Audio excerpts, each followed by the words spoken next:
दोस्तों, पॉलिसी का प्रीमियम भरने से पहले कुछ सटीक बातें जान लेना बड़ा जरूरी है, वरना पछताने के सिवाय आपके हाथ में कुछ नहीं बचेगा। नमस्कार दोस्तों, मैं आपका दोस्त सुभाष चौधरी और दोस्तों आप जुड़े हुए हैं अपने चैनल मिरर मेंटोर ऐप के साथ। दोस्तों, आपका समय बिना गंवाए हुए हम वीडियो को स्टार्ट करते हैं। दोस्तों, आज हमारे पास एक स्टडी केस ऐसा है जिसको सुन के आप खुद ही हैरान हो जाएंगे। दोस्तों, हमारे दोस्त हैं जिन्होंने LIC ऑफ इंडिया से बीमा करवाया 2021 में, और वो मैं प्रूफ के साथ आपको दिखाऊंगा। 2021 में बीमा हुआ था, उन्होंने करवाया था, ईयरली 50,000 रुपए का था, हाफ ईयरली पेमेंट जाती थी, 2 साल उन्होंने प्रीमियम दिया, अप्रोक्सीमेट उन्होंने 1 लाख रुपए LIC ऑफ इंडिया को 2 साल में पेड किया। बात आती है 21 और 22 के बाद 23 और 24, अभी हम 25 में खड़े हैं। ऑलमोस्ट 3 साल से यह पॉलिसी लैप्स है। अब उनके पास कहीं से पैसे आए तो उन्होंने सोचा कि चलो LIC ऑफ इंडिया की जो किस्त है उसको हम पेड कर देते हैं।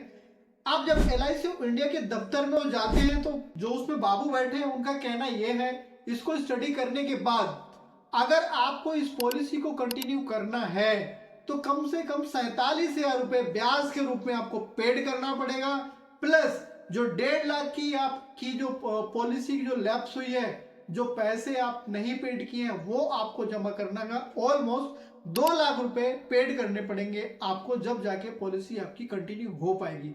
दोस्तों, सोचने वाली बात यह है कि हमारी LIC, हमने पैसे पेड किए हैं और बाई मिस्टेक हम पैसे नहीं जमा कर पा रहे हैं, किसी कारणवश सबके साथ प्रॉब्लम्स आती है। मैं बार बार कहता हूं, LIC या कोई भी जीवन बीमा कोई पॉलिसी वही बंदा करवाता है जो मिडिल क्लास का होता है, लोअर मिडिल क्लास का होता है या उससे नीचे का होता है। जो अपर क्लास के लोग होते हैं, बिजनेस क्लास के लोग होते हैं, कभी LIC वगैरह के चक्कर में नहीं पड़ते हैं। तो दोस्तों, देखने वाली बात यह है कि आज के डेट में देखा जाए तो बहुत सारे हमारे भाई ऐसे होंगे जिनकी 40 से 50,000 रुपए तनख्वाह नहीं होगी और वो हमसे 50,000 रुपए रिक्वायर्ड कर रहे हैं एक तरह से ब्याज के रूप में। हमारे पैसे को कंटिन्यू करने के लिए हम ही से ब्याज ले रहे हैं। कितना बड़ा क्वेश्चन मार्क है दोस्तों, देखने वाली बात है, सदमे वाली बात है। तो दोस्तों, आगे की जो स्टोरी आती है वही आती है, वो ये कहते हैं अगर आपको इस पॉलिसी को कंटिन्यू करना है तो आपको अप्रोक्सीमेट 2 लाख रुपए जमा करने पड़ेंगे। अगर आप कंटिन्यू नहीं कर सकते हो तो आप इसको भूल जाओ। क्यों?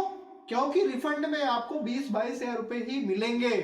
कारण, क्योंकि आपने पॉलिसी को 5 साल नहीं चलाया है, इसीलिए खाली रिफंड में आपको 20,000 रुपए मिलेंगे। अगर आप इसको कंटिन्यू 5 साल करते हो तो शायद पैसे आपके 80% रिफंड हो जाएंगे, 100% नहीं, 80%। तो दोस्तों, मैं आपसे यही कहूंगा, इस वीडियो के थ्रू इतना ही कहूंगा, उसमें LIC ऑफ इंडिया का जो बैनर है उसकी कोई गलती नहीं है। मैं बार बार कह रहा हूं क्योंकि जो LIC ऑफ इंडिया को जिसने शुरू किया, इतना ट्रस्टेबल बैनर है कि लोग बहुत फेथ करते हैं। ऑटोमेटिकली बैनर को देख के किसी भी बात करते हैं, जो एजेंट को देख के नहीं, बैनर को देख के लोग LIC ऑफ इंडिया की तरफ मूव करते हैं और पॉलिसी करवाते हैं। बट जिन्होंने रूल लागू किया कि अगर आपकी एक पॉलिसी या 2 पॉलिसी, मतलब एक जो इसका प्रीमियम होता है वो 1 या 2 प्रीमियम अगर आपका लैप्स हो जाता है तो आपको कहीं कहीं आपको ब्याज देना पड़ेगा। ये जिस बंदे ने पॉलिसी बनाया वो उसी दिन से LIC ऑफ इंडिया को माइनस की तरफ लेके जाना शुरू हो गया। क्योंकि मैं बता दूं, कभी एक टाइम ऐसा था जब LIC ऑफ इंडिया की दफ्तर में आप जाते थे तो लाइन लगाना पड़ता था, 10 मिनट का काम होता था, 1-1 घंटे आपको बैठने पड़ते थे कि हमारा नंबर आए, फिर हमें अटेंड करेंगे, फिर मैं अपना काम करूंगा, फिर मैं निकलूंगा। आज के डेट में क्या है, वो संख्या घट के 10% हो गई है और आप जाओ और अपना काम 20 मिनट में या 10 मिनट में निपटा के आप बाहर आ जाओ। और दोस्तों, अगर आप पूरे दिन वहां बैठ गए तो आपको देखने को मिलेगा कि नंबर ऑफ पीपल जो है सरेंडर करने वाले ज्यादा मिलेंगे, न कि नए कंज्यूमर मिलेंगे पॉलिसी बनवाने के लिए। तो इससे यही पता चलता है कि आने वाला जो फ्यूचर है LIC ऑफ इंडिया का, वो धीरे धीरे माइनस की तरफ जा रहा है। और ये दोस्तों, एक टाइम ऐसा आएगा कि LIC ऑफ इंडिया को कोई पूछेगा भी नहीं, लेकिन वो टाइम आने में भी बहुत समय है। अगर इन्होंने अपनी पॉलिसी बदल ली, अपने आप को ठीक कर लिया, तो शायद ये आगे जाकर के मूव कर सके, आगे जाके सरवाइव कर सके। क्योंकि आज के टाइम में लोगों के पास में इन्वेस्टमेंट करने के बहुत सारे सोर्सेस है, बहुत सारे विकल्प हैं। आज की जो यूथ है वो पढ़ी लिखी है और सबके पास थॉट प्रोसेस है, ठीक है, सब टेक्निकल है। क्योंकि आज के डेट पे इन्वेस्टमेंट के नाम पे लोग कहीं कहीं ट्रेडिंग भी करते हैं, ठीक है, बात करते हैं, कहीं कहीं लोग गोल्ड भी परचेज कर लेते हैं, एसआईपी की तरफ लोग मूव कर जाते हैं, जिनके पास बल्क में पैसे हैं लोग प्रॉपर्टी में इन्वेस्टमेंट कर देते हैं, क्योंकि हमारे पैसे हैं, हम खुद ही मालिक हैं, आज हमें रिक्वायरमेंट है, आज हम उसको कहीं कहीं सोल्ड आउट कर देंगे, जो भी अमाउंट है उसका मल्टीपल करके कुछ ना कुछ तो मिलेगा। बट यहाँ एलआईसी ऑफ इंडिया को पैसे देने के बाद में तो मालिकाना हक तो खत्म हो गया आपका। अब वो आप 20 साल बाद ही आपको मिलेगा, बीच में आप लोगे तो पैसे कट के मिलेंगे आपको, आपके पैसे ही आपको तकलीफ होगा, हमारे पैसे कट के मिल रहे हैं। इसीलिए दोस्तों जो लोग जानते हैं उनके लिए तो कोई बात नहीं, लेकिन जो अवेयर नहीं है, जिनको नहीं पता है, उनसे मेरी यही रिक्वेस्ट है, जब भी आप एलआईसी ऑफ इंडिया की तरफ जाकर के पॉलिसी करवाओ तो उसके जो रूल रेगुलेशंस हैं अच्छे से, जो भी एजेंट है, जो भी आपके जानने वाले हैं, उनको अच्छे से स्टडी कर लो।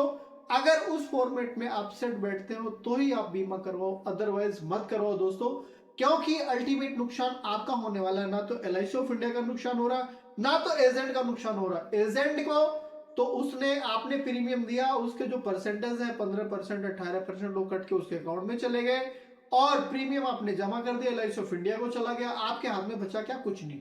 इसीलिए अगर आप एलआईसी करवाना चाहते हो तो पहले स्टडी कर लो, फिर करवाओ, और ये क्षमता रखो कि मुझे 20 साल जमा करना भी किसी भी कीमत पे, किसी के बहकावे में नहीं आओ। अगर आपको लगता है कि हम 20 साल नहीं जमा कर सकते, आप छोटा सा गोल्ड परचेज करो, उसको आप 3 साल 4 साल 5 साल रखो, जब भी आपको रिक्वायरमेंट आपको सोल्ड आउट करो, अपना काम कर लो। बाकी दोस्तों वीडियो कैसी लगी आप कमेंट सेक्शन बॉक्स में जरूर बताएं। जो भी आपके सुझाव हैं, एलआईसी ऑफ इंडिया की तरफ जाना चाहिए, नहीं जाना चाहिए, इन्वेस्टमेंट कहाँ करना चाहिए। हालांकि देखा जाए तो एक्सपर्ट बहुत सारे मार्केट में बैठे हुए हैं, जो फाइनेंशियल एक्सपर्ट हैं, बताते हैं कि आपको कहाँ इन्वेस्ट करना, कैसे करना, लोगों को बेनिफिट्स भी होता है उससे। लेकिन आपकी क्या राय है कमेंट सेक्शन बॉक्स में जाकर के जरूर बताएं। और जो भाई नए हैं दोस्तों, कृपया करके हमारे यूट्यूब चैनल मिरर मेंटोर आपको सब्सक्राइब करना ना भूलें, सब्सक्राइब जरूर करें दोस्तों, ताकि नई इंफॉर्मेशन, नई मोटिवेशन की वीडियो आप तक जरूर मिले दोस्तों। थैंक यू सो मच दोस्तों, थैंक्स फॉर वॉचिंग। जय हिंद, जय भारत।